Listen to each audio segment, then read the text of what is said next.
She knew that Dr. King had a dream, that we would one day live as equals, but that was only half the story. She was told that her dreams of being a famous actress were nothing, that no one would accept her because of her mental disabilities. Her foster mother forbade her to even think about trying to escape from her disabilities and better herself. It just wasn't going to happen, not on her watch. Yet every time that the girl felt nothing but despair and hopelessness, she tried to think about that one dream, the dream of equality, love, and respect. Those were the things that Dr. King fought for, the things that he wanted for America. He had lived during a time where an entire ethnicity was denied their basic rights because of the color of their skin. He believed that that was wrong and he sought to change that. But what of those who were mentally disabled and could not speak for themselves, she wondered. Who was going to speak for them? Who was going to tell the country that mentally disabled people had rights? Who was going to rise up and demand that all Americans, disabled or not, should be able to live their lives without limitations due to their abilities or lack of abilities? As long as there was a social stigma against mentally disabled people, this dream of hers was never going to happen. Every year, the girl watched as those who had brown skin succeeded at attaining their life goals, but those with mental disabilities were being pushed further back into the margins of society.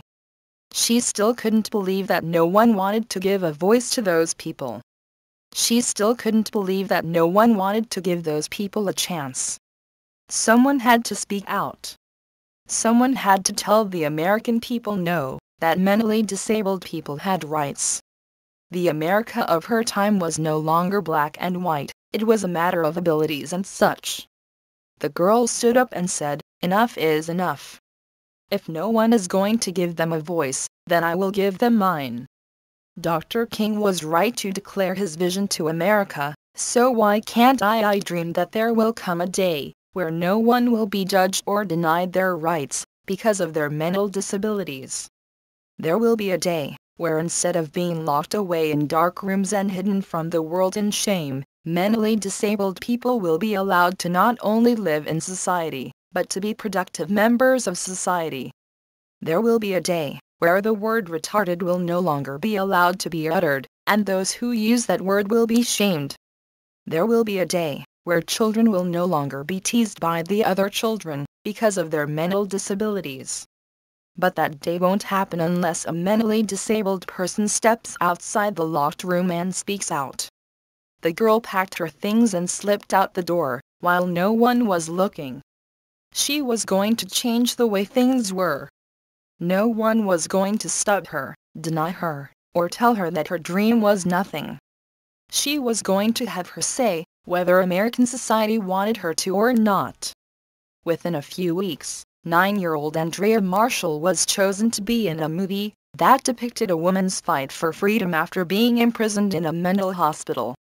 That movie changed how people thought about mentally disabled people. Most people were upset about how the mentally disabled were depicted in television and movies.